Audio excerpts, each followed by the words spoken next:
we are going to start our first live Q&A session with the authors of the contributed papers. My name is Emre Akbaş, and we have here Sinan Kalkan, Kemal Öksüz, and Barış Cançam from our organization committee. We are very excited about the IPCV because computer vision methods are nowadays dominated by learning-based approaches, and it is well known that learning-based approaches are adversely affected by imbalance problems at various levels. A very common form of imbalance pertains to the classes in the dataset. Some classes have significantly fewer samples compared to others, and learning methods tend to perform poorly on those underrepresented classes. Although this is the most commonly studied form of imbalance problem in computer vision community, some other vision tasks manifest very different forms of imbalance. Consider object detection as an example, where we see that class imbalance is just one of many different forms of imbalance we need to tackle in object detectors. Apart from class imbalance, we have scale imbalance, spatial imbalance, and objective imbalance, which severely affect the overall performance of learning-based approaches. When we look at studies in the literature, we see a rapidly increasing trend in research proposing new methods for tackling imbalance problems or studies using already proposed solutions. And this has, this has motivated us into organizing such a workshop. Although imbalance problems are crucial, they are usually addressed in their particular context within isolated subdomains of computer vision. Such approaches tend to be unaware of the solutions for imbalance problems in other subdomains.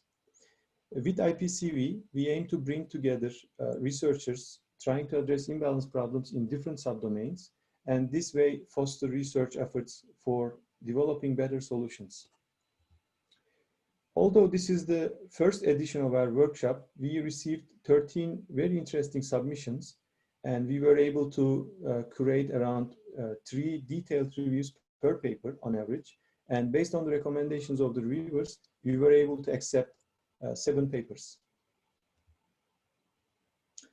With the contributed papers and invited talks, we have compiled a very exciting workshop that should be highly beneficial to those working on addressing imbalance problems.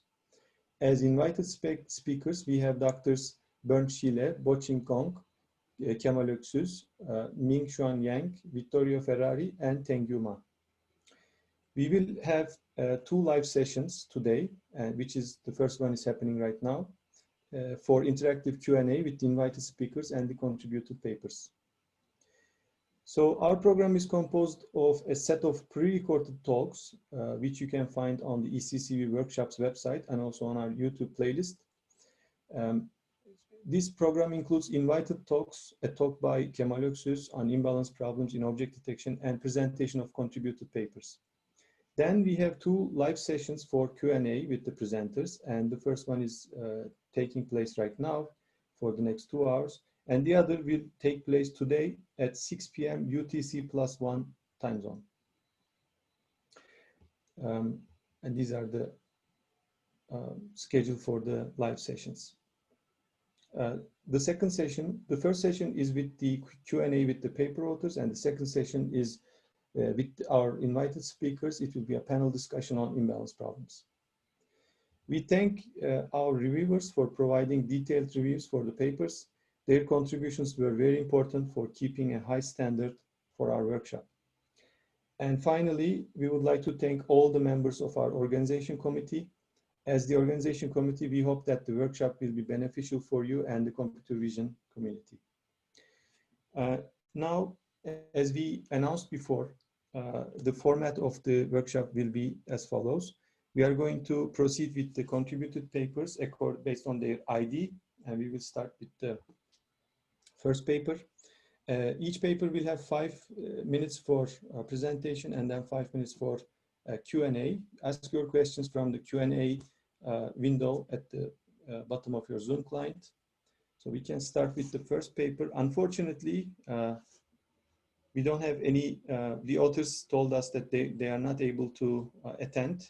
So we are going to play their video, and you can send the you can send your questions to paper authors by email. So here is the... In this work, we introduce a machine learning approach to assess student group collaboration using individual level behavioral cues. Earlier this year, we developed a multimodal behavior analysis conceptual model that offers different levels of abstraction and inference of student groups collaborating on various tasks in a classroom setting. The motivation for developing such an automated framework was to provide constructive feedback to teachers, as it is very difficult for teachers to simultaneously monitor and evaluate every student in the classroom. Our paper focuses on the development of supervised machine learning models to infer the overall group collaboration quality from individual level roles and individual level behavior annotations. When building these machine learning models, we came across both class imbalance and limited training data challenges. These challenges are clearly highlighted through the level A label distributions shown on the left side. For our experiments, we explored both video and audio plus video modality settings. Training machine learning models directly on this data resulted in us obtaining the test set confusion matrices shown on the right. We can easily tell that the trained models are biased, as the test set predictions are more inclined towards the categories with the greatest number of samples. Data balancing and data augmentation techniques are useful to address these types of challenges. Please note that the label space in our problem exhibits an ordered structure, and the distribution is similar to a normal distribution. It is in fact quite common to observe a normal distribution for this kind of data.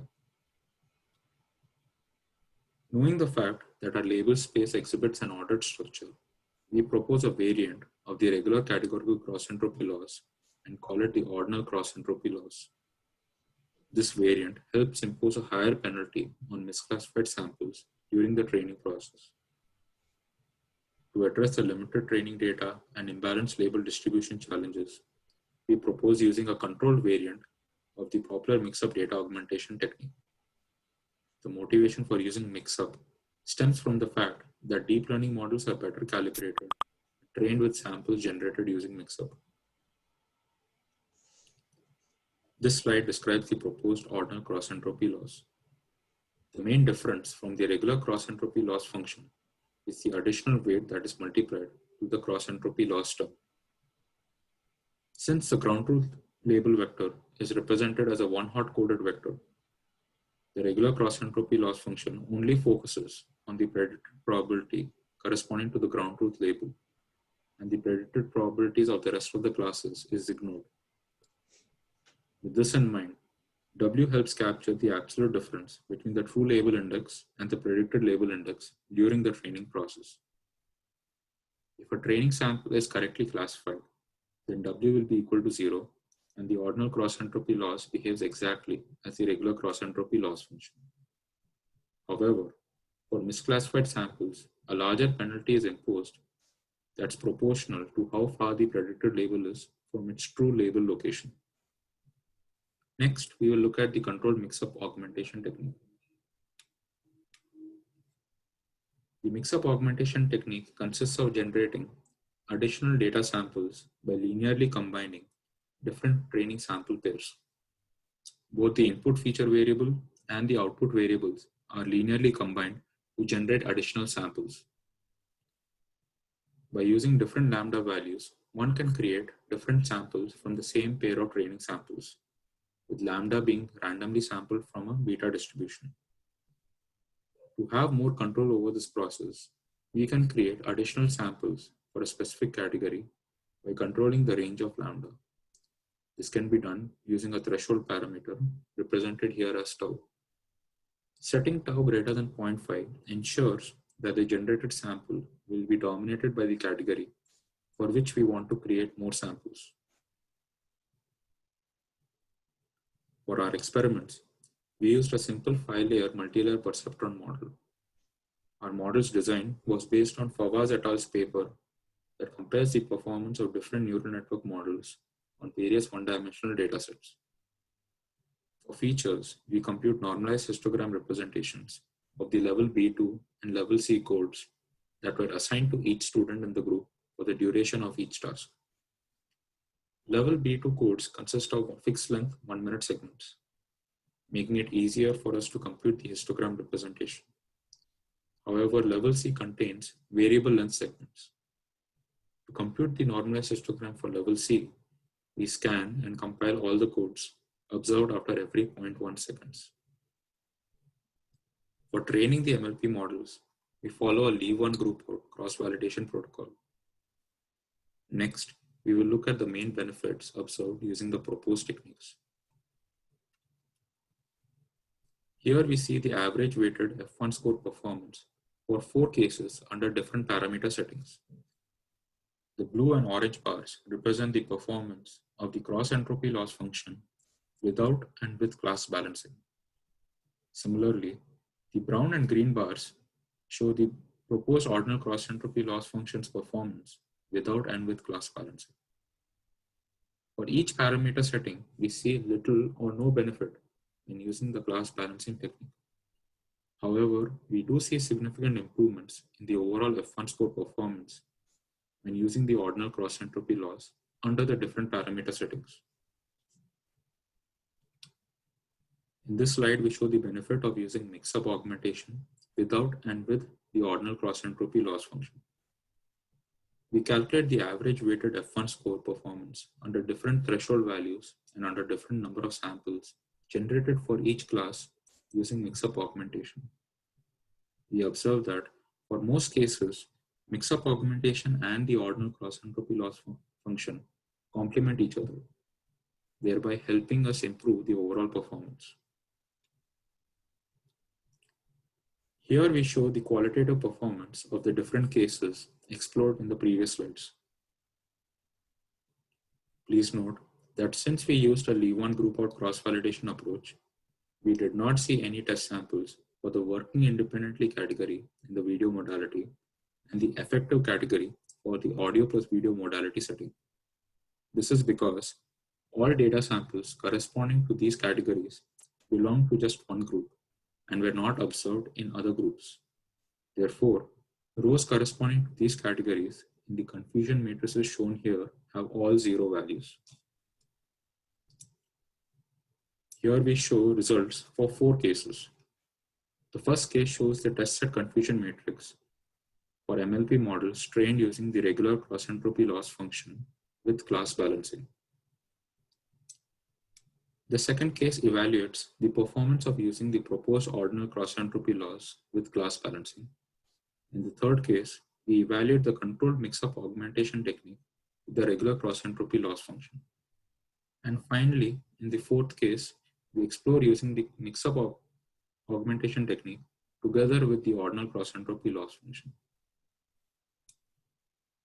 For cases 1 and 2, despite using class balancing, we notice that the dataset imbalance problem persists. However, we do observe little robustness in the second case, where we use the ordinal cross-entropy loss function. This is attributed to the higher penalty being imposed on the misclassified samples during the training process. In cases 3 and 4, we observe a better diagnosed structure in the confusion matrices, which we could not see in the previous 2 cases. This indicates that the mix-up data augmentation technique is helping address the limited data and imbalanced label distribution challenges. In case 3, we notice that certain test sample predictions for the effective and working independently categories are being classified as progressive. We are able to better handle this issue by using the ordinal cross-entropy loss along with mix-up augmentation, as seen in the fourth case. The mix-up augmentation technique and the ordinal cross-entropy loss function complement each other and help get better test set predictions. For future work, we plan to explore other paths described in the conceptual model and also investigate how the individual student roles and individual student behaviors contribute towards the overall group collaboration quality. We plan on doing this by computing separate histogram and temporal representations for each student in the group. You can find more details about our approach in the final ECCV proceedings or through our archive paper. For any questions with respect to our paper, please feel free to contact us by email. Thank you.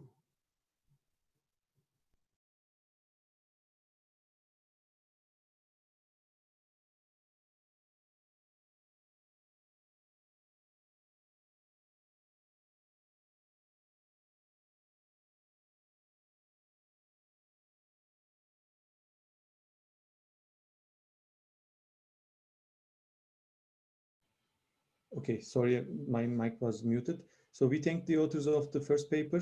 It was an interesting application of imbalance techniques to a real-world problem. Now we are proceeding with the second paper. The title is Remix, Rebalanced Mix-Up. The authors are Xinping Zhou, Xijie Chang, Jiayu Pan, Wei Wei, Da Cheng Huan. I think we have with us Xinping. Can you hear me, Xinping? Okay. Yeah, sure. So you can share your presentation. Okay. Okay, can you guys see the slides? Yes.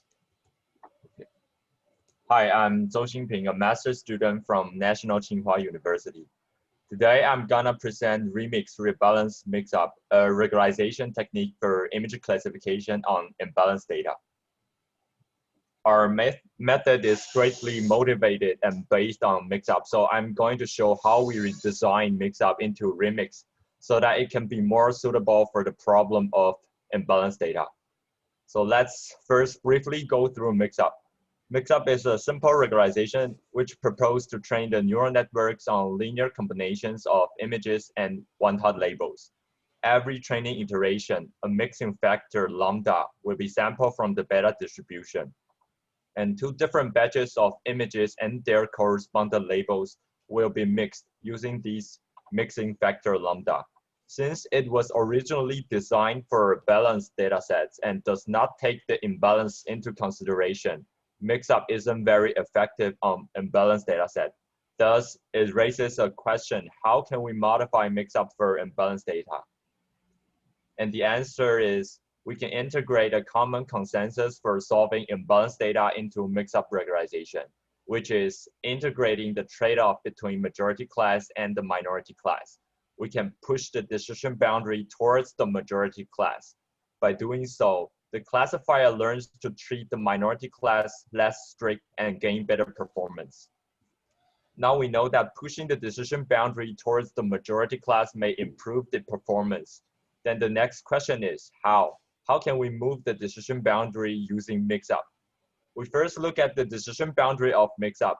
Suppose we are using mix-up on a linear max margin classifier, then the decision boundary should lie in the middle. If we want to push the decision boundary towards the majority class, we can label the mixed image as 100% the minority class, and do the same for all the mixed samples in the right of this point. This is very different from traditional oversampling techniques because these mixed samples actually involves both the features of the majority class and the minority class. Yet we mark the labels of these mixed samples as 100% the minority class.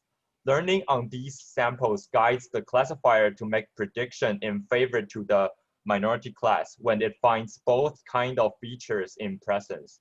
And yeah, this is the core idea of remix. Let's see the exact formulation of remix. Note that unlike mix-up, we allow the feature space and label space to have different mixing factors, lambda x and lambda y. Lambda x is sampled from the best beta distribution just like mix-up, and lambda y will be determined using the below function. It might seem a little bit complex, but the goal is really simple.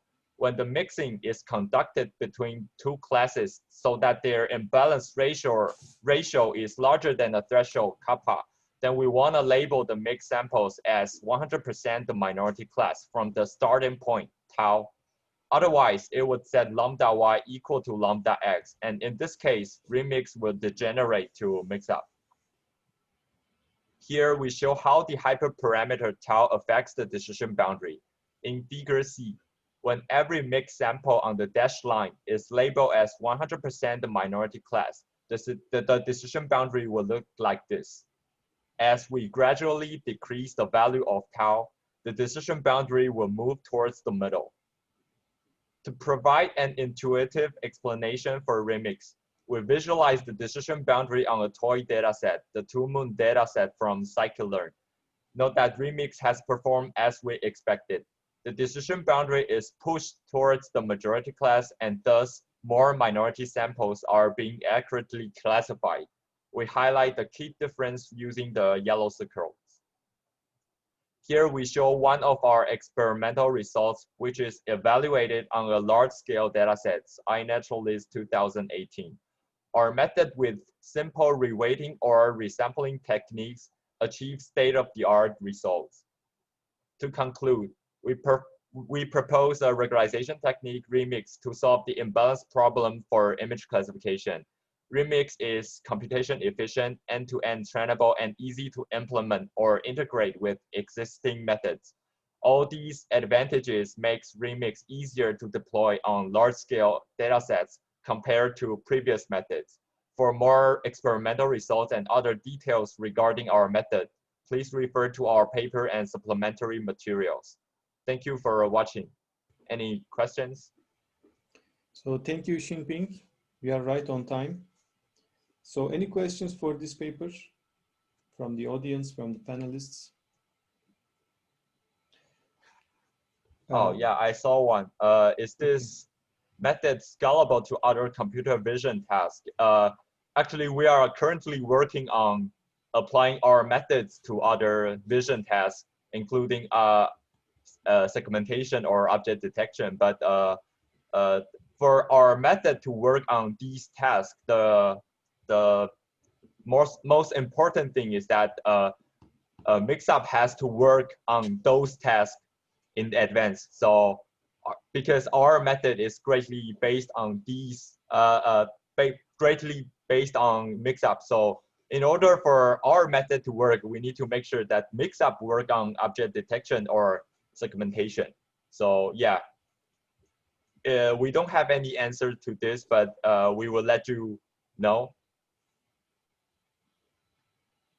Oh yeah, based on our experience, using resampling or reweighting usually results similar results, but I would recommend to use reweighting techniques, which is I think which is more stable based on our experience.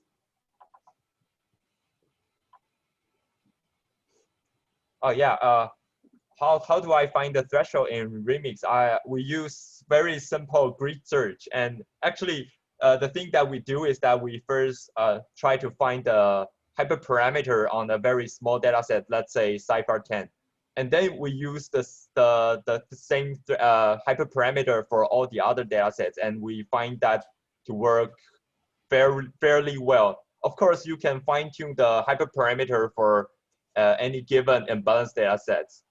Yeah, and this is one of the weakness that of our method, because we need to tune the threshold.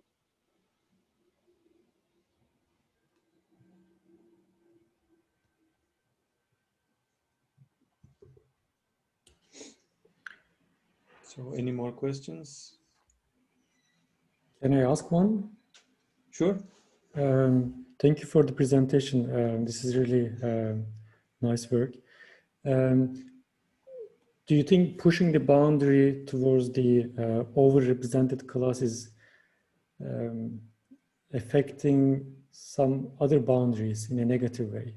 Is there a downside to pushing these boundaries? Yeah, this is actually a trade-off between the majority class and the minority class. So if you over push the decision boundary, the performance of the majority class would also decrease. So it is very important that you tune the hyperparameter right, so that you will get a good generalization on all the classes. And yeah. I'm not sure if I answered your question or not. No, that's a good answer. Thank you. Yeah, thank you.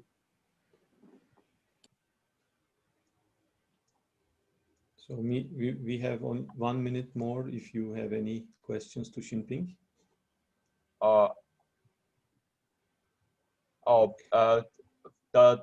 The previous methods usually evaluated their method on balanced data sets.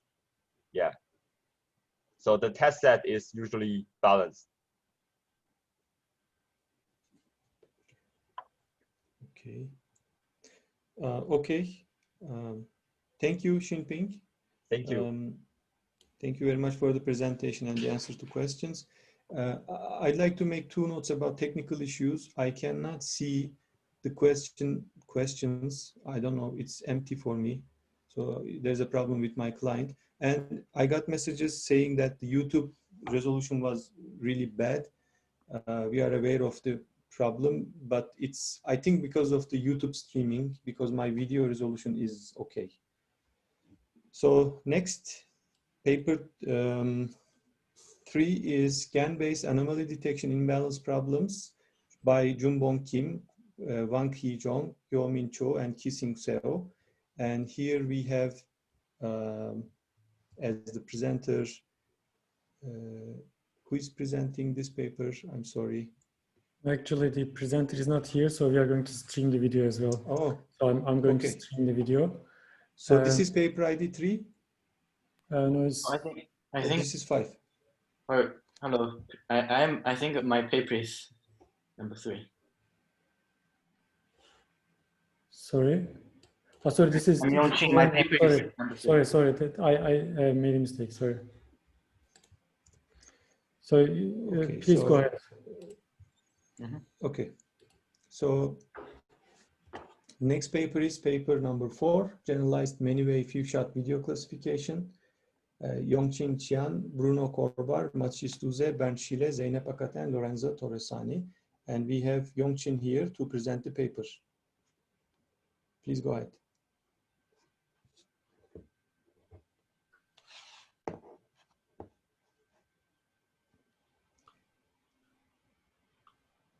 Okay.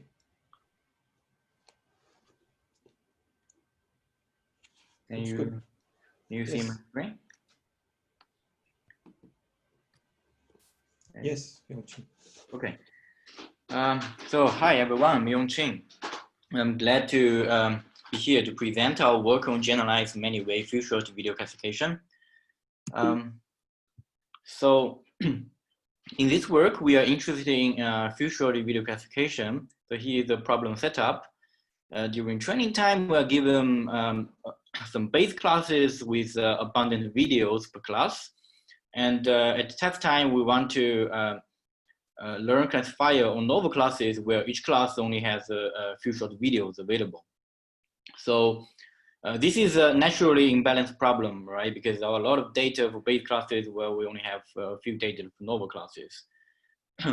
So in this, so here is a general pipeline for few short video classification. There are normally two different stages. In the first stage is a representation learning, where we are trying to learn a representation on base classes with sufficient amount of training data. And then we basically fix the backbone and extract feature from for novel classes, and then only learn a classifier with the future samples of novel classes. So while there are many work in future in the image domain for future learning, in the video domain there is little work. So we are in this work, we are mainly considering those two recent works. So compound memory network and temporal alignment modular. However, we notice that they are limited because they are basically using pre-trained 2D ConvNet to extract frame level feature, while the temporal information is not very well modeled, and also their evaluation setting is not challenging. For instance, they didn't consider this imbalance problem in this few short video classification setup. So here's an overview of the talk. I will first introduce a very simple 3D CM baseline that outperforms the... Yongqin, sorry, we are only seeing the title slide. Oh, only title slide. Yeah, maybe you went into the full screen, but we are not able to see that. Okay, sorry. You should... Okay, it's better to share, yeah. Now? Let's see. Yeah. Oh? Yeah, Okay. perfect. It's working. Sorry. Yeah. Okay, I think I don't have enough time to repeat. Yeah. So I was up to... you can repeat. It's not a problem. Okay. Getting the content across the audience is more critical for us. Okay, yeah, we have so we're interested in this future video classification, where the goal is to predict the action label for each video. So in the future scenario, we have base classes with abundant videos per class, and our target is on novel classes where there are only a few short videos per class. So the goal is to get a good classifier on novel classes. So this is naturally an imbalance problem, because there are a lot of data for base classes where only few short videos for novel classes. So here is the general pipeline for few short video classification. There are mainly usually two learning stages.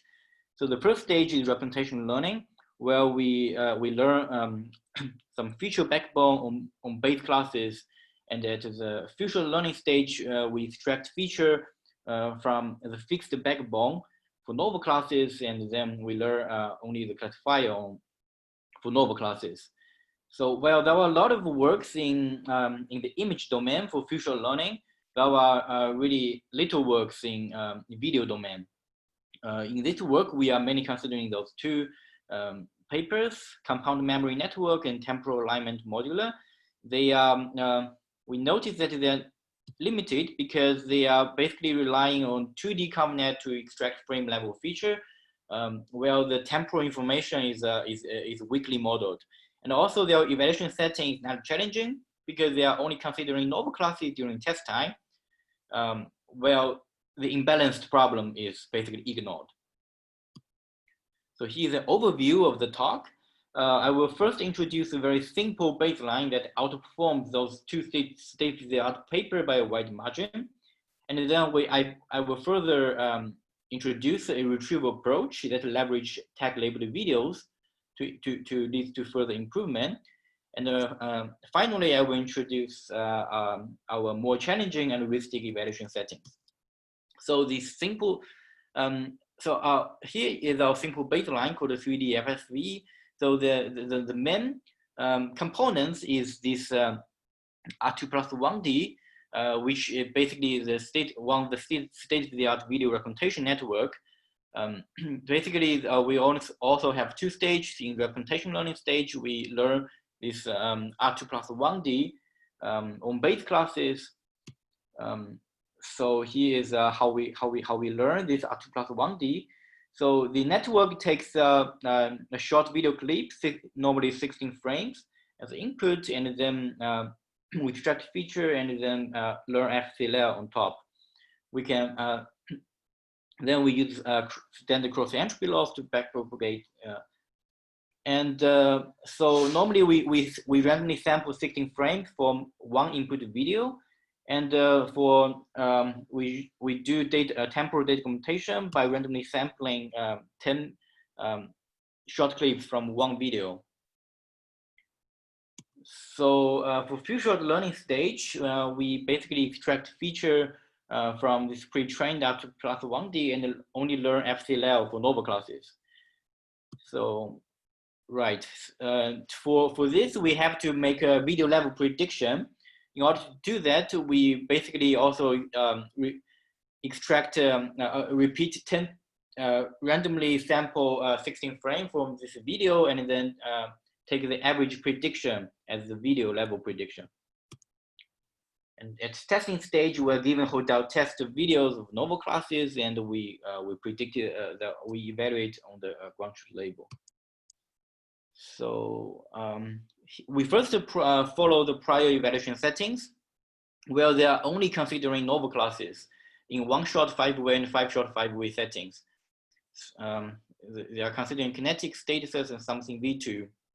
We are following exactly the same data splits. So here is the results on 5-way video classification. So CMM and TAM are the state of the art. And our 3D FSV is basically a very simple baseline, just with with better feature representation. We can see that on both data sets, on 1-shot, 5-shot, our 3D FSV improve both papers significantly. So this indicates that video representation matters a lot for few-shot video classification. We should use strong representation that are suitable for video. So another, and furthermore, we try to introduce an approach that tries to leverage tag-labeled video from a large-scale data set. So given a query video of novel classes, we basically retrieve the tag-labeled video from Flickr, from Flickr, that will give us retrieved videos to expand the data set for this novel class ballet. This is an overall view of the idea. And how do we do retrieval? So basically, there are also 2 retrieval stages. At the first stage, we basically embed each videos in the large-scale datasets with the tag embedding, and then we use the class name embedding ballet to retrieve the nearest neighbor in the text embedding space. This will give us some candidate videos, right? But then those candidate videos can be long and many contain a lot of redundant frames. Then, in order to select the best clips, we propose to retrieve the nearest neighbor in the clip embedding space. Here, basically, we extract the clip embedding from those long videos and then perform nearest neighbor search according to the visual similarity. And this will give us the top video short clips. And those top clips will be combined with so those few short videos of novel classes to learn a better classifier. So here we show the results comparing to the state of the art. So we show that with the retrieval, our R3D FSV with retrieval can lead to further improvement at 1-shot. However, it's in 5-shot, it's already saturated. That's why we propose a more challenging evaluation setting, so many-way few-shot setting, where we increase the number of evaluated novel classes to all the 24 classes, and a generalized few-shot classification setting, where we have to predict both novel and base classes. And this is where the imbalanced problem comes from.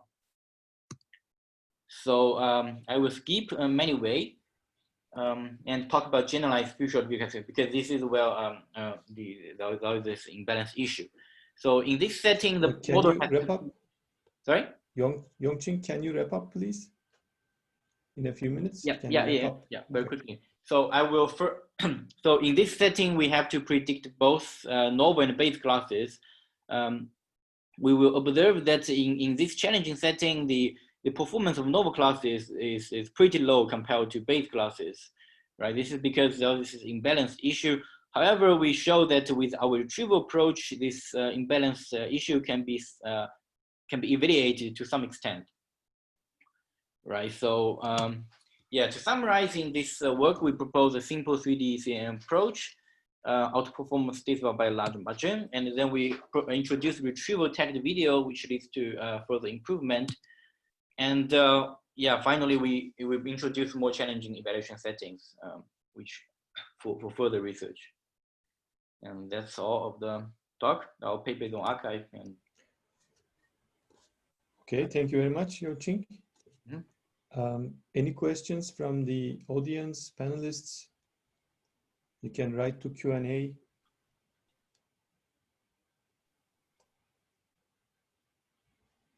Again, I cannot, it's empty right now, right? Q&A. Yep. Maybe I can ask a quick question. Okay. It's more as an open question, so there is no straight answer for this. So thank you first for the presentation. So looking at imbalance problems from the perspective of few-shot learning is, I think, really interesting. It opens new ways for how we can address imbalance problems. So the embedding mechanism that you use for addressing few-shot learning can be used only for, so to say, class imbalance problems. So do you think we can use similar mechanisms for other types of imbalance problems where, for example, we don't have classes, but we have a regression problem where in the space of the values that we are trying to regress, for some parts of that space, we have more data, and for some parts of the space, we have less data. Was that clear? I'm not sure if I get the question. So basically, in this work, we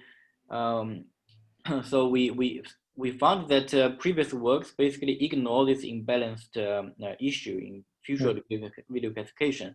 That's why we propose a more challenging evaluation setting that tries to tackle this imbalanced issue. And then we propose this retrieval enhanced methods to improve this imbalanced issue, and it has some improvement. But are you asking that if these retrieval enhanced methods can also be also beneficial for other problems? Yeah, for other types of imbalance problems.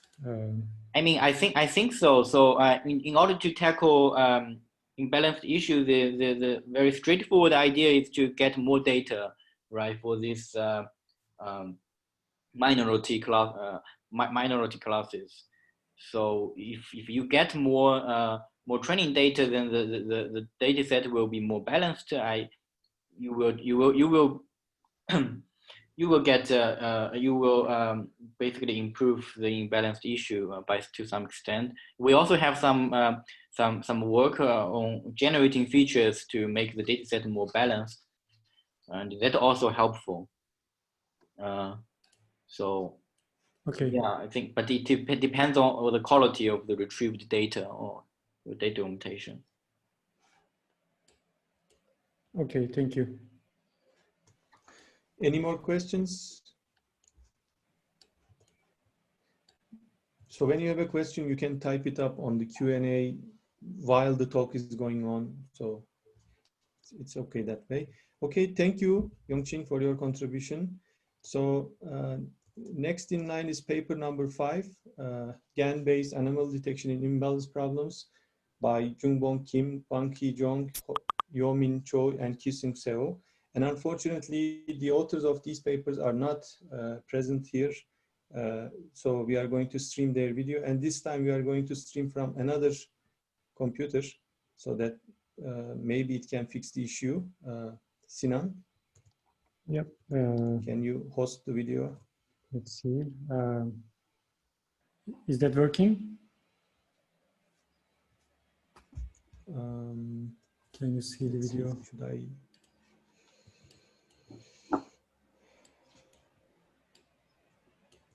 I cannot see any videos. Okay. Okay. Yes. So. Hello, I'm Kwang Hee-jung. I'm very pleased to present our paper in ECCV IPCV workshop. The topic I'd like to talk today is GAN-based anomaly detection in imbalance problems. Co-authors are Jungbong Kim and Hyung Choi. Corresponding author is Professor Ki-Sung Seo. Anomaly detection is a study that detects outliers different from normal. Anomaly detection is applied not only to the manufacturing industry, but also to various fields such as CCTV, medical imaging, and social networks. But in general industrial side, the frequency of occurrence of anomaly samples is significantly less than that of general samples, causing frequent class imbalance problems. With this issue in mind, several methods are being tried to solve them. The picture below is an example. The white point is normal, the black point is an outlier, the red star is a unknowable outlier. In general, there are assumption-based methods using an autoencoder as anomaly detection method that have been actively studied until recently. For example, the children's paper of the autoencoder structure has a method of detecting anomalies by distributing geometrical deformed input via softmax. Another ARNet paper with autoencoder structure has an anomaly detection method that erases and restores the characteristic of the input image by applying the attribute erasing module. Finally, the GAN anomaly paper with GAN structure attempt to solve the problem using the latent vector of the input image, the latent vector of the reconstructed image, and the adversary loss. In this paper, the imbalance problem is defined as class imbalance, loss function scale imbalance, distribution bias for the learning model, and image and defect object size imbalance. And we present the solutions. First, we use the method of dividing the entire data into several groups by k-means clustering, and then sample the same number of data within each group. Second, to handle such loss function scale imbalance problems, weight used in loss combination are exploded by a grid search. Third, separating discriminator for normal data and for anomaly data is necessary to solve this problem. Fourth, we proposed a method generating image to make the total reconstruction error bigger, not affected by the size of the defect and the size of the entire image which contain the defect. We proposed a GAN-based generation model to implement anomaly detection. The network structure of the generator follows that of an autoencoder, and the discriminator consists of two identical structures to separately process the input data in case of it is normal or anomaly. In the training phase, the model learns how to minimize the reconstruction error that in case of normal data is input to the generator and maximize the reconstruction error in case of anomaly data are input. The loss used to minimize reconstruction error with normal image input is marked in blue color in 4 ways. Also, the loss used for maximizing the error with anomaly image input is marked in red color in 2 ways. In the inference phase, reconstruction error is used to detect anomalies as a criteria standard. The matrix maps in the right part of a picture above show that each value of the output matrix represents the probability of whether the corresponding image patch is real or fake. The way is used in PatchGAN, and it is totally different from patch loss we proposed in this paper. Same as this page, 6 kinds of loss functions, as shown in from error loss to ABC loss, are employed to train the generator. Among them, the 4 losses on the left side of the slide are those related to the normal input. Matching the blue line on the previous page of the presentation, network architecture will make it easier to understand. The other 2 losses are losses for anomaly input. Similarly, it is recommended to match the red line on the previous page of the presentation. Please refer to the paper for a detailed explanation of the formula. For benchmark datasets such as MNIST, Fusion MNIST, Cypher10, and Cypher100 have a class imbalance problem presenting imbalance of data sampling. To solve this, k-means clustering is performed on each class, and data is sampled from each cluster in a distribution similar to the entire dataset. The real-world dataset surface defect of smartphone case is not only the number of normal and defective data are imbalanced, but also the frequency of occurrence differ among the type of defects. For anomaly case of defect dataset, data is sampled using the same method as the benchmark, and a number of normal data is sampled, equal to the number of data combined with the 3 kinds of defect like scratch, stamp, and stain. Total loss functions consist of weight sum of each loss, but the scale imbalance exists among the loss functions. Although the scale could be adjusted in same range, the effect might be different, so we explore the weight of each loss using the grid search. In order to avoid huge and unnecessary search space, each weight of the loss functions is limited from 0.5 to 1.5 range. The final exploded loss function weights are shown in the table below. To understand how each loss affects game-based anomaly learning, we define cipher-tempered class as normal and the rest of the class as anomaly, and conducted an evaluation study. In the table, the second place and seventh place show no significant difference in AURC. However, in the picture, you can see that the reconstructed image shows a significant difference. This is a quantitative result. In order to evaluate the performance of our proposed method, we conducted experiment on MNIST, Fashion MNIST, Cipher 10, and Cipher 100. For estimating recognition rate of the trained model, AURC is used. 4 different datasets were used for evaluating the performance, and we achieved highly improved results from the previous state-of-the-art study in terms of recognition rate and running stability on all the tested datasets. The table below right shows the result of applying smartphone defect data of real-world dataset to our proposed technique.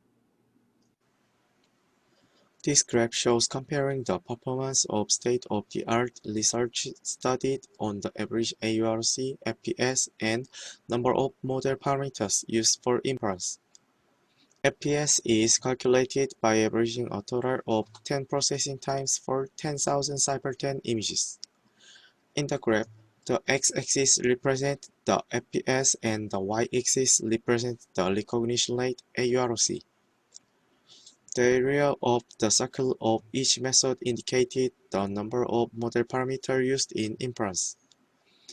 The graph shows that our method has AURC of 90.6%, which is 4% higher than that of AirNet, 86.6%, known to be the highest in the field. This is a qualitative result, visualization of experimental result on benchmark dataset and defect data. For each dataset, the original, reconstructed, and reconstructed error map are listed in order from the left of the image. To summarize our contribution in this paper, first, applying patch rules enable more stable learning about normal image reconstruction. Second, to solve the distribution bias problem, the discriminator of normal and anomaly data was separated and anomaly adversarial loss was proposed. Third, we defined and solved the imbalance problem that exists in the experiment using our technique.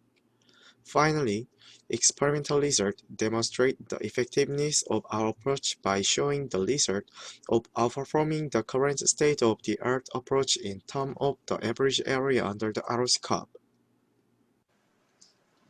As I conclude the presentation, we proposed a gain-based model using 2 discriminators and compared it with the latest technique in the field of anomaly detection.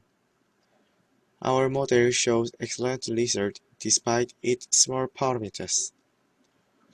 High FPS has demonstrated considerable competitiveness. Further study will aim to expand and improve to a video level that can be applied more to real life than to a frame level. Thank you for listening. Okay, that's the end of the video. I can stop this and we can proceed with the next one. Okay. If you have questions for this Yeah. paper, please direct the questions to the authors via email. Okay, thank you very much for the authors for their interesting contribution. Now we are going to see paper 9, active class incremental learning for imbalanced datasets. Eden Beluada, Adrian Popescu, Umang Agarwal, and Leo Saki. We have Eden here to present the paper. So Eden, you can share your screen. Can you see the screen? Yes. Okay. And the presentation? Okay. Yes. Okay. Hello everyone, I'm Eden Belwada, a PhD student in CALIS and IMT Atlantic in France. I will be presenting our article entitled Active Class Incremental Learning for Imbalanced Datasets.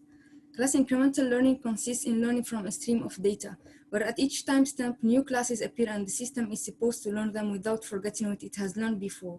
Incremental learning is interesting when the system evolves in a dynamic environment with limited memory and computational resources. Examples of applications include face recognition systems or military drones that have limited access to a memory of the past.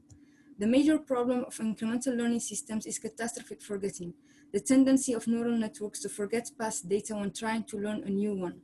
A limited memory of the past is used to alleviate the effects of catastrophic forgetting, but the imbalance between past and new classes gets worse as more incremental states are added. Existing incremental algorithms make two strong hypotheses which reduce the realism of the incremental scenario. First, they assume that new data are readily annotated when streamed, and second, tests are run with balanced data sets. Here we drop these two assumptions to make the incremental scenario more realistic. The main contribution in the paper is the proposal of two balancing-driven acquisition functions that target a balanced representation of labeled samples among the classes. For this, we divide the annotation budget into 4 parts, where we first annotate 40% of the unlabeled new stream data using a classical acquisition function from the literature, and after we annotate 3 times 20% of the budget using one of our balance-driven acquisition functions. After each annotation iteration, we update the model using fine-tuning to improve the representativeness of new classes. To handle catastrophic forgetting, we use a threshold calibration layer to rectify class scores and make them more comparable. Each incremental state starts with a classical acquisition phase. We tested 4 popular functions. The first is based on random sampling, where we select a random subset samples for annotation. The second is core set sampling, whose objective is to extract a representative subset of the unlabeled dataset from the vectorial space defined by the embeddings. The third is based on entropy sampling, whose objective is to favor most uncertain samples as defined by the set of probabilities given by the model. And finally, margin sampling that selects the most uncertain samples based on their top 2 predictions of the model. After the classical sample acquisition phase, we update the model with the annotated data using fine-tuning, and we perform 3 iterations of annotation using our proposed balancing different acquisition functions. The first one is balanced core set, an adaptation of core set sampling that handles data imbalance. It uses the same core set definition from the previous slide, but after filtering remaining unlabeled samples and keeping as candidates only the samples that are closer to a minority class than to any majority class. The second function is named poor. It gives priority to the class represented by the minimum number of labeled samples associated to it. This function favors samples that are close to a poor class and far from any majority class in order to achieve a more balanced distribution. To tackle catastrophic forgetting resulting from the high data imbalance, we propose to use threshold calibration layer to rectify a class prediction by multiplying it by the total number of training samples in the state and dividing it by the number of available samples of the class in the state. Threshold calibration boosts the score of classes with a lower number of associated samples. Experiments are run with 4 public datasets designed for object, face, and food recognition. 3 datasets out of 4 are highly imbalanced. We fix the memory size to cover 2% of each training set and the number of states to 10. And we vary the active learning budget between 20, 10, and 5% of the unlabeled new stream data in each state. Here I present the results of acquisition functions based on random and core set sampling, since they provide the best results, the results of entropy and margin samplings, as well as results in supervised mode against other incremental learning baselines are in the paper. The table indicates the following. 1. Random sampling outperforms core set sampling in a majority of cases. Random sampling is indeed a strong baseline and has a better performance for lower active learning budgets. 2. The balancing-driven acquisition phase is useful for the 3 imbalanced datasets. 3. The gains are low for food, the most difficult task.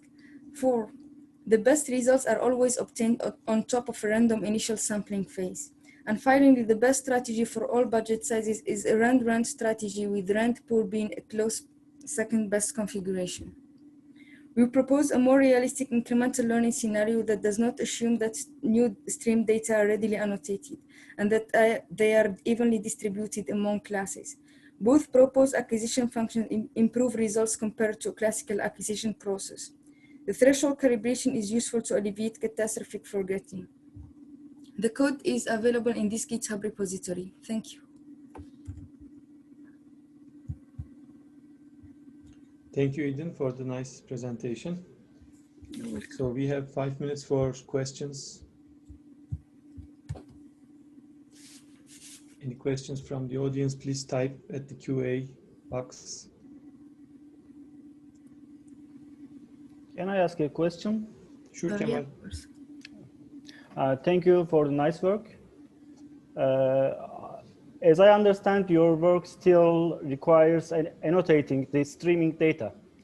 And for some of the tasks, such as object detection or segmentation, the annotation cost is relatively low, higher than image classification. So how do you evaluate the usage of your methods into such tasks requiring more expensive annotations? If I understand very well the question, you ask me if we can apply it on completely unsupervised tasks?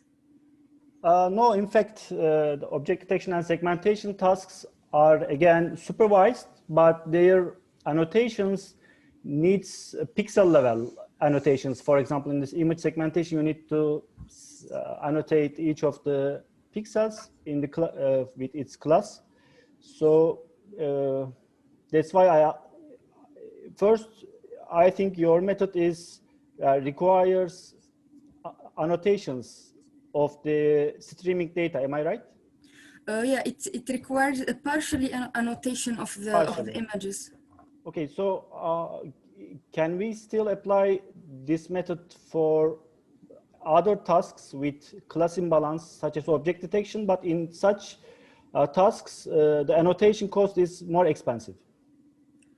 To be honest, I didn't work on segmentation, so I don't have enough information to tell you if we can apply this this method or not. But on the approaches that are in classification, yes, we can apply them no matter what is the domain. But to apply it in pixel level and how to evaluate such a hard annotation task, to be honest, I don't have information about this. Okay, thanks a lot. Thank you. Any other questions? We have more time.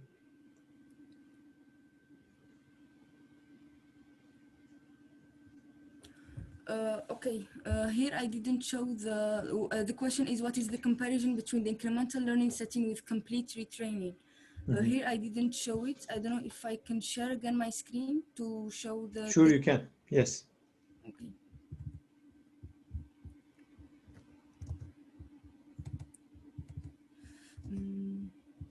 I will just go through the article.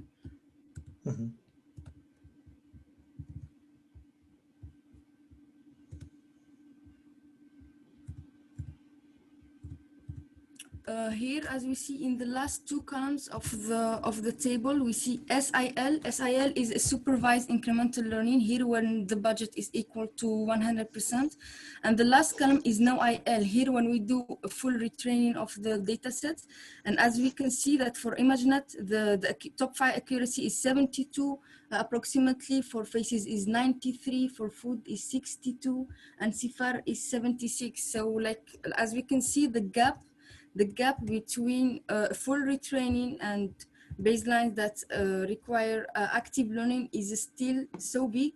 So this is why the domain is still open challenge, and the goal is to reduce effectively this gap. So even if we forget about the active learning and we just compare SIL, which is a supervised incremental learning, I mean, we compare the two last columns, we find that, for example, for ImageNet, the difference from 61 to 72 is so big. So indeed, even if we don't speak about the challenges related to active learning, incremental learning itself is still a challenging task. So here we have 11 points of difference between a full retraining and incremental learning.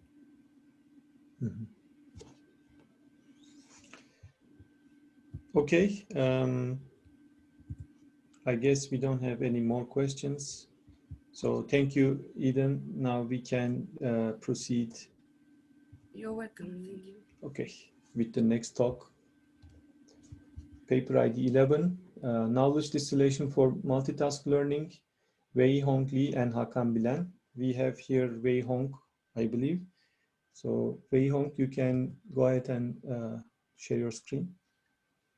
All right, thank you.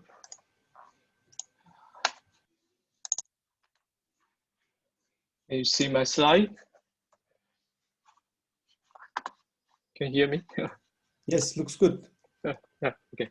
Mhm. So hi, everyone. I'm Wei Hong Lee, and I'm a PhD student in University of Edinburgh, working with Hakan.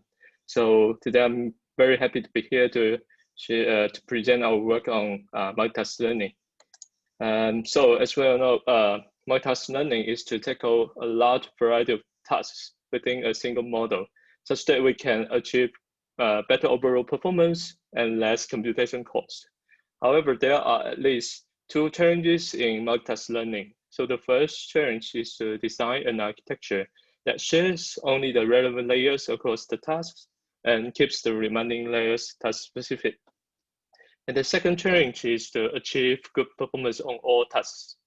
As multitask learning involves minimizing a set of loss functions for various problems. And these problems have different difficulty levels and magnitudes and characteristics, which causes the imbalanced loss optimization problem, where one task or few tasks dominating the remaining tasks. What means we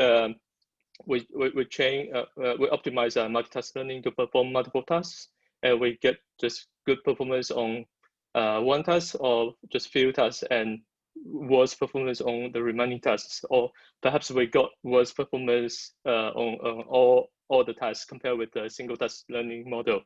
So in this work, we mainly look at the second challenge, and our goal is to design a multitask learning method to achieve good performance on all tasks by addressing the imbalanced loss optimization problem. And in recent years, there was some work proposed for addressing the imbalanced loss optimization problem. So they can be divided into two categories. The first one is the loss weighting approach, and the second category is the parameter updating strategies. However, these methods only provide very limited control on the parameters of the model. So they still suffer from the imbalance problem, and they get lower task performance than the single task model in standard multitask learning benchmarks. So in this work, we propose a knowledge distillation-based method for multitask learning.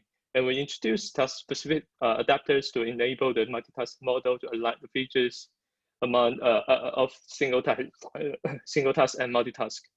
And experimental results show the efficacy of a method on solving the imbalance problem in multitask learning. So in this work, our hypothesis is that, let's say, single task networks often perform well with sufficient training data. And we hypothesize that the solution of multitask network should be close to the single task ones and lie in the intersection of the single task solutions. And to this end, we first, to perform multiple tasks within a network, we first train a task-specific model for each task in an offline stage, and we freeze the parameter as shown in this diagram. And we then optimize this multitask model for minimizing a sum of all task-specific loss. So for now, it's the ordinary multitask learning process. And we also optimize this multitask learning model for producing the same features with the single task networks as shown in this diagram. So as the task-specific network computes different features, we also introduce small task-specific adapters to map multitask features to task-specific features, as shown in the red box in the diagram. So in this way, the adapters align the features of the single task and multitask and enables a balanced parameter sharing across tasks. we evaluate our methods on multiple multitask learning datasets. And here I just show the results on this NYUV2 dataset. And in these datasets, given an RGBD indoor images, we're going to perform semantic segmentation and depth estimation and surface normal estimation. And I showed some results here. So we mainly compare with vanilla multitask learning method, which is denoted as the uniform, which means we use a uniform weighting loss for optimize this multitask learning model. And then we also compare with loss weighting methods and also the parameter updating strategies. Here we can see that the vanilla multitask learning can have better performance on segmentation and depth estimation, but they still suffer from the imbalance problem. I mean, simply using the uniformly weighting loss cannot have a good balance across tasks, and they get worse. And this method gets worse performance on surface normal.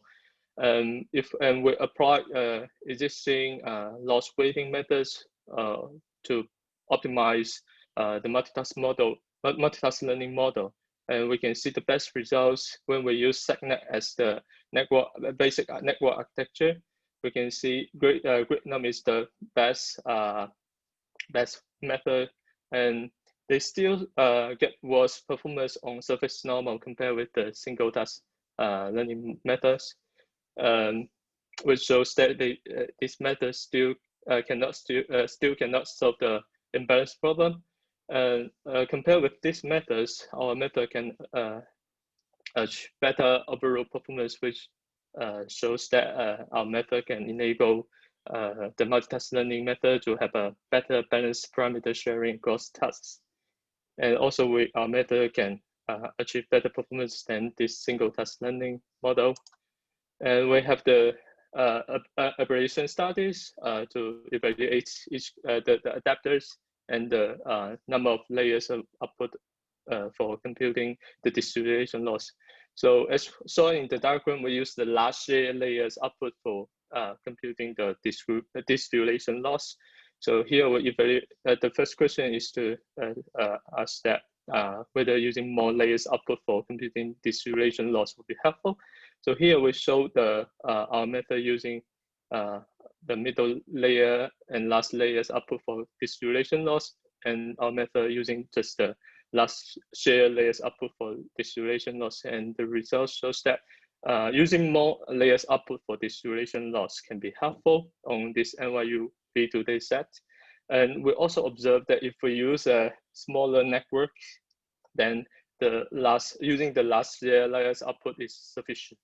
And we evaluate the effect of the adapters, and the results show that the adapters is important. Without the adapters, the multitask learning model is unable to achieve as good performance as our method using a linear adapters, because without the adapter, the multitask learning network is unable to align the features with 3 different networks. And we also evaluate our method using different type of adapters by increasing a little bit the capacity of the adapters. And we can see that using the linear adapters is sufficient. All right, that's all. Thanks for listening. And please let me know if any questions. Thank you, Wei Hong, for the interesting presentation. Yep. Any questions from the audience, from the panelists?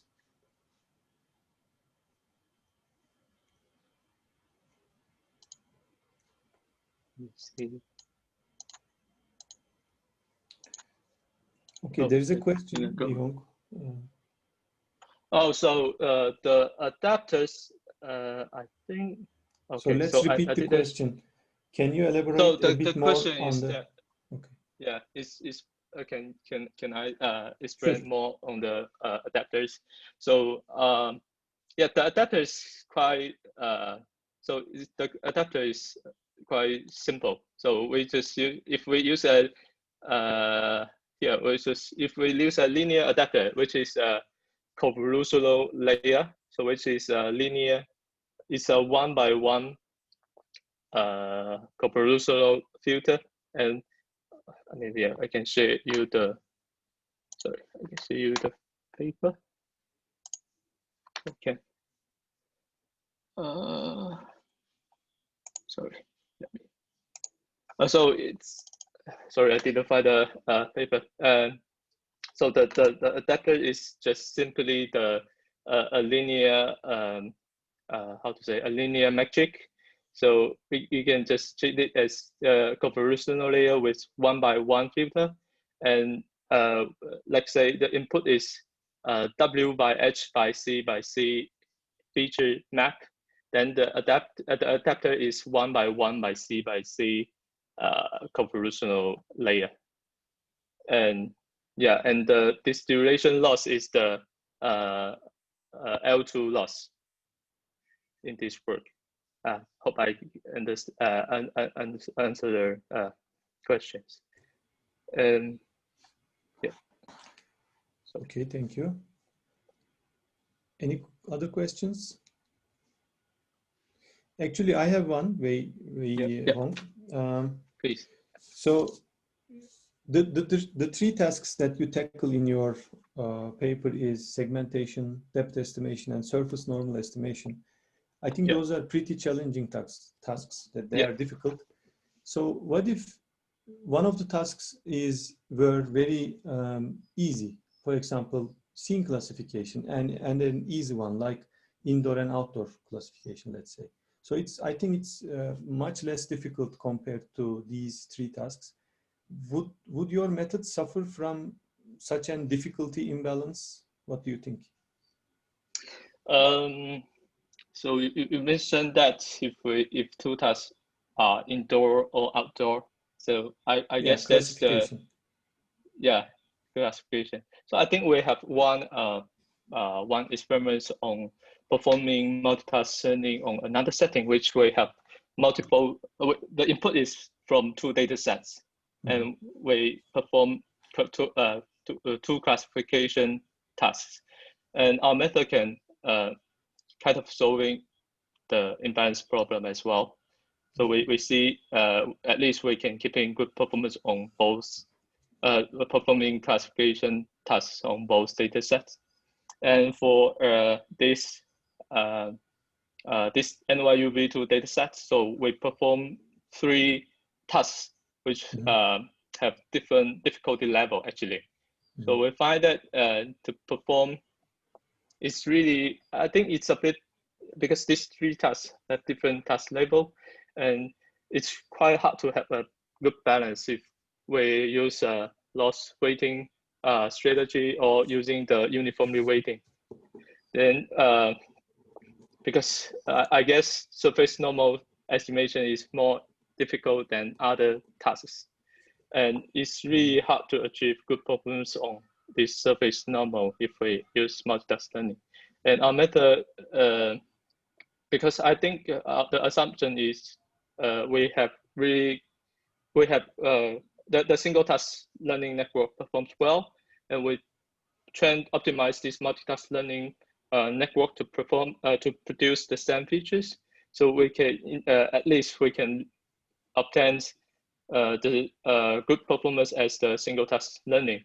And because this multitask learning introduce some inductive bias, and this can help. So I mean, our method, I think the key of our method is that at least we can keep comparable results as the single task learning, and enable this multitask learning to introduce some inductive bias to benefit the to improve the performance on all tasks. Okay. So okay, I think we're addressing this imbalance problem by by introducing this knowledge distillation method to I see. Thank you very much. Thanks. Okay, thank you. I guess we need to proceed with the next paper, which is the last paper, Mitigating Dataset Imbalance via Joint Generation and Classification, Ardash Saho, Ankit Singh, Rameswar Panda, Rogerio Ferris, and Abirdas. And we have Ardash here to present the paper. So, yeah, thank Ardash, you. You can So, please share. Yeah.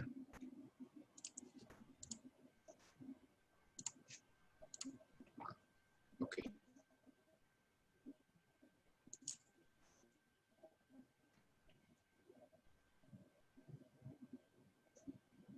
Yeah. So, hello everyone. My name is Adarsh Sahu. I am a fourth year undergraduate student at the Department of Computer Science and Engineering, IIT Kharagpur, India. I'm going to present a work, Mitigating Dataset Imbalance via Joint Generation and Classification. This is a joint work with Ankit Singh from IIT Madras, Rameshwar Panda and Roger Ferris from the MIT IBM AI Lab, and Abhitas from IIT Kharagpur. Deep learning is enjoying enormous success in solving computer vision tasks, but these models are vulnerable to imbalanced data, which makes the learning unreliable and biased. Imbalance in data cannot be avoided and is encountered while solving almost every real-life problem, from medical image analysis to self-driving cars. So for the interest of time, let me skip some slides on the prior works. The detailed description can be found in the pre-recorded presentation. Now coming to our proposed framework, we utilize CycleGAN, which consists of two generators. Let us consider a case for classifying images of horses and zebras, where horses are in majority. So we take an image of zebra and translate it to its corresponding horse image. The key to the success of CycleGAN is the cycle consistency loss, which is incorporated when the generated horse is forwarded through the other generator, and the reconstructed zebra image along with the original image contribute to the cycle consistency loss.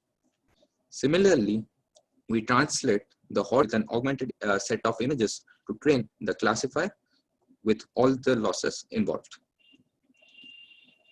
We propose two modes of training.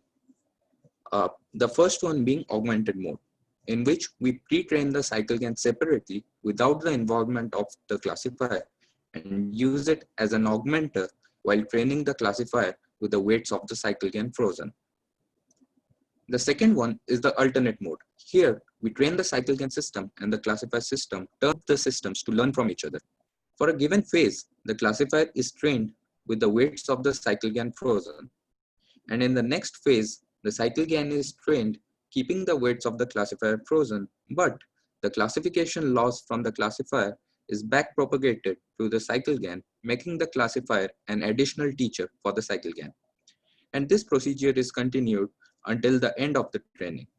We adopt this framework to additionally improve the performance of the CycleGAN towards imbalance and to make the adversarial training process stable.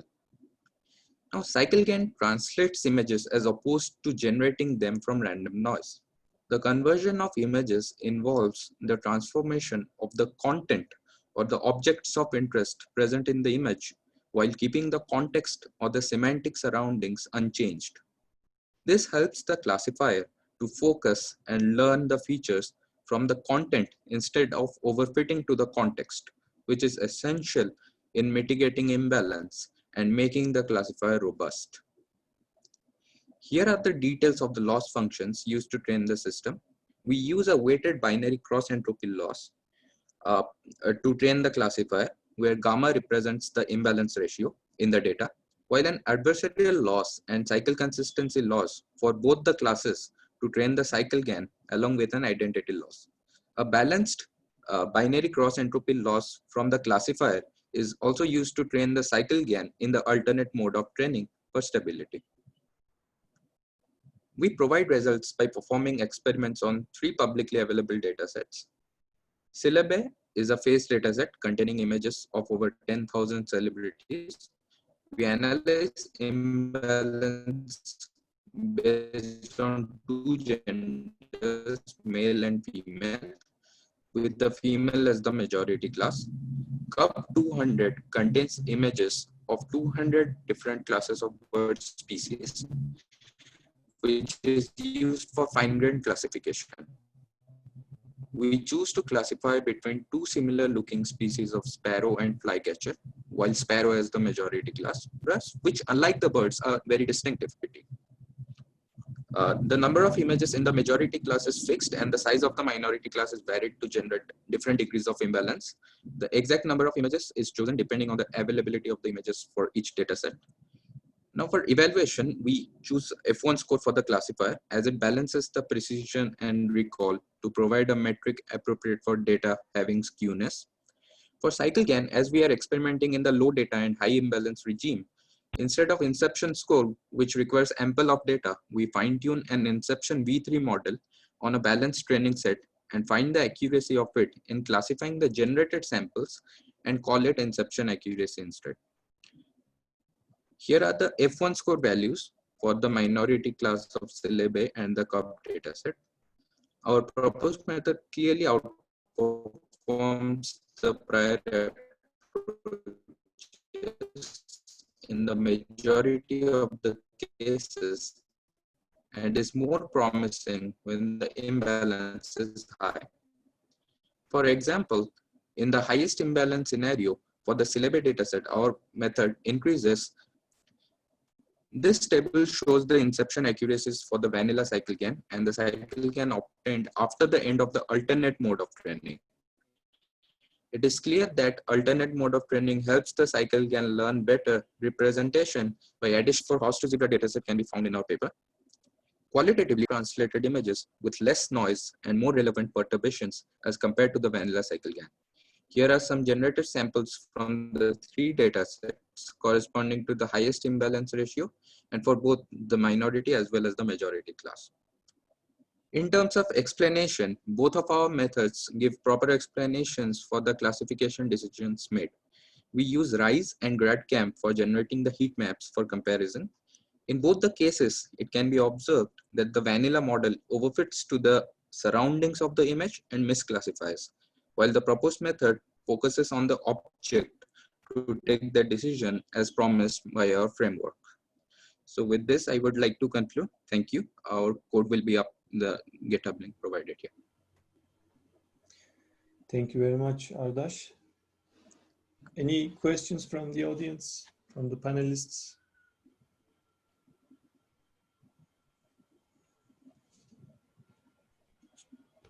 I have a question. Sure, Kemal, go ahead.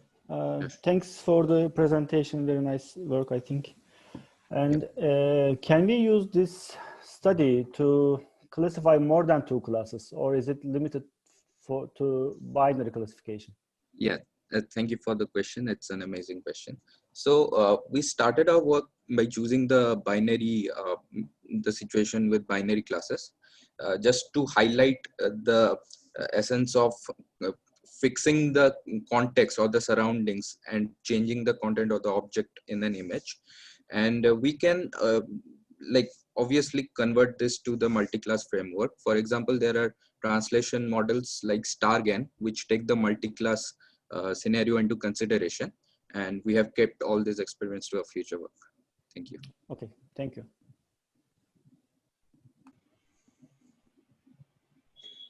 Any other questions from the audience?